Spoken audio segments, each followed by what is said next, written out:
Top of the top, off your back and on your feet. Time to pass that road test, ain't no time to sleep. It's your boy Big Matt from Bonafide here with Driver Solutions, and I want you to give yourself a big round of applause.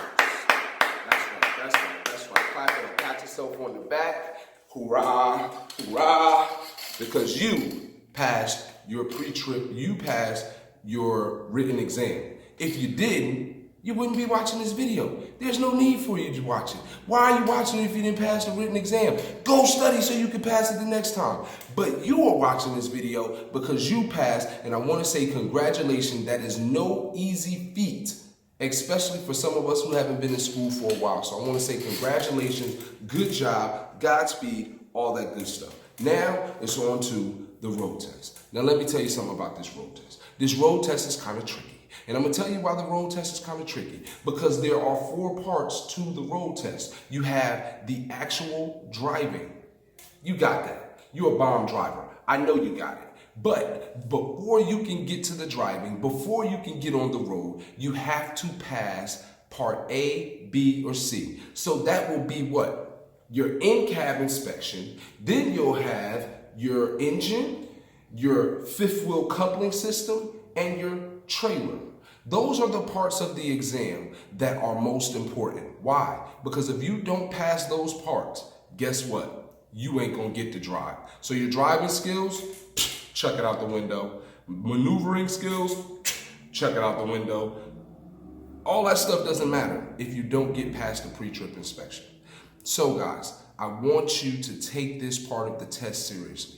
First thing I need you to do is, like I told you on last video, I need you to get everybody involved. This is a great time for you to actually bring your kids involved and actually have them to interact with you while you're doing at least the in-cab inspection. You can have your baby sons, I see some of you got kids, you can have them make the sounds for you when you release your air brakes. You can have some of them be the inspector. It's all sorts of ways that you can engage the children, especially in this pandemic time, and they're home with you, and you really can't tell them to go somewhere, sit down, shut up, stand on the head in the corner. You gotta engage with them, but you have to handle your business as well. So while you're studying for this, I need you to get everybody involved. Secondly, the thing I used to do when I used to go to the store, right? When my wife used to go into Walmart, Walmart has a lot of truckers parking in there. So I used to walk up to the trucks. I wouldn't ask anybody because I knew that truckers were sleeping during the day, but I also would never touch anyone's truck.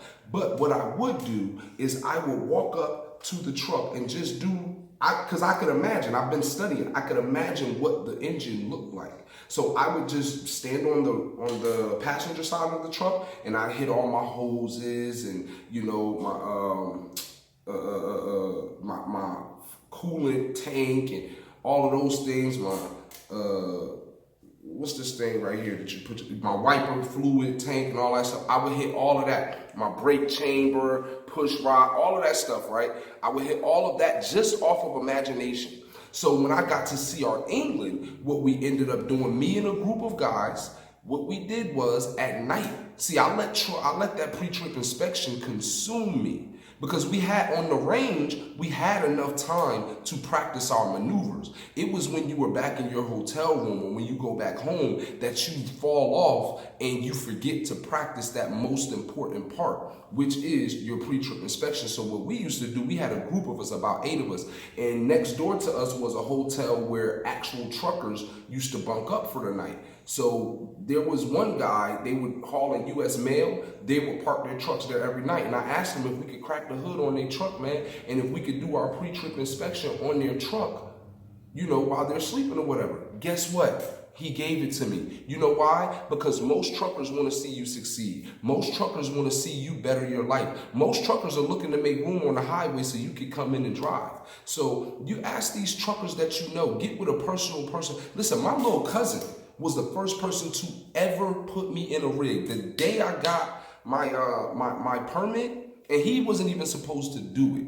He had me meet him down the street because his boss said, man, you better not let that guy drive my truck. Guess what he did? He let me drive that truck, man. And that took off all the fear of driving a big rig from my soul, right? But he hooked me up, man, helped me out, and allowed me to drive that truck, man. And it was so monumental in my development as a driver. But the pre-trip inspection, very, very, very important, guys. So I want you to make up some type of worksheets for yourselves. Take some pictures of the engine in your phone so you can point it out while you're sitting there. All types of things that you can do. Just get creative, involve everyone, and do your thing. God bless you.